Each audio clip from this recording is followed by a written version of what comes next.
it's Melissa here from Little Kosher Lunch, and Happy New Year. Rosh Hashanah is upon us, and I wanted to leave you with a few ideas for activities if you have young children like I do. I have 2 activities for you today. The first one is kind of a beautiful one. I made a little vignette of Rosh Hashanah items, apples and honey in particular, this beautiful pomegranate here, and I even have a little flower arrangement set up on the kids' table with some fall greens, some roses, and these are little crab apple branches. This is a still life drawing activity, so it's really great if you have an older child who has the art skills, but it's totally okay for a younger child who's starting to do circles and can work on apples with a circle and a stem. I make it a little bit more fun by including Rosh Hashanah appropriate stickers. You can use apple stickers. I love these bees. Bee stickers are really fun when you're doing pictures of beehives and honey.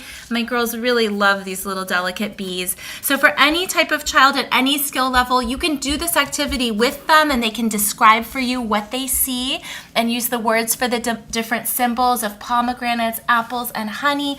You can draw it for them, or you can let them do their own art at their own level. Add in stickers if it's helpful for your younger child. And this is a little Rosh Hashanah Playdate. If your kids are in a religious school and they're learning their Hebrew alphabet, I also love this set of really inexpensive foam block stamps.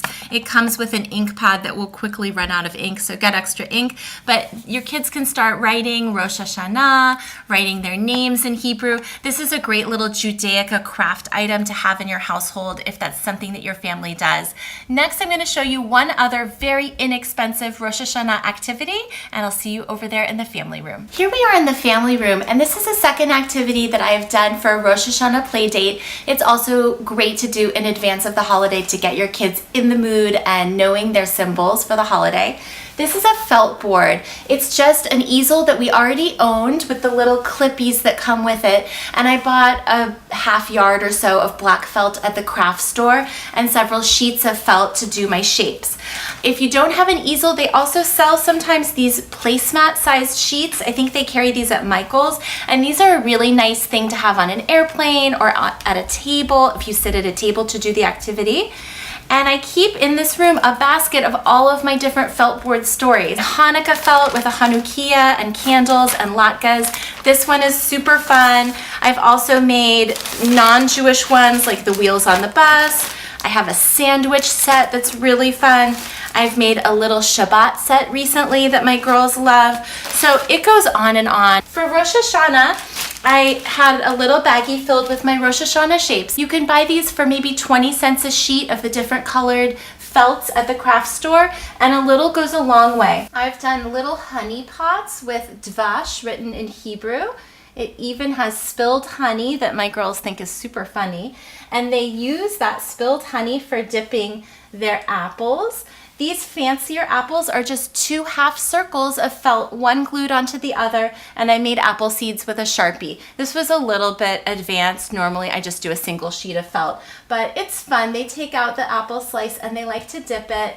I have leaves for my apples. I have a pomegranate.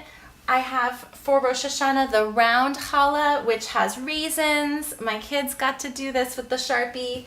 I have cut out shofars in different colors.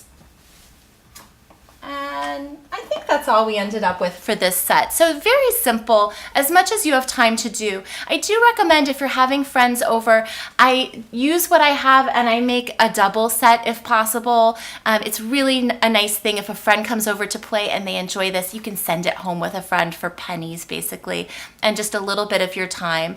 So thank you so much for joining me today. Rosh Hashanah is such a exciting, fresh start to the year and a really memorable holiday for me when I was a child. I'm trying to do the same for my kids, whether it's in a lunchbox or at home doing activities. I hope you'll consider these ideas and definitely let me know below if any of them work or you try them. I would love to hear from you. Shana Tova.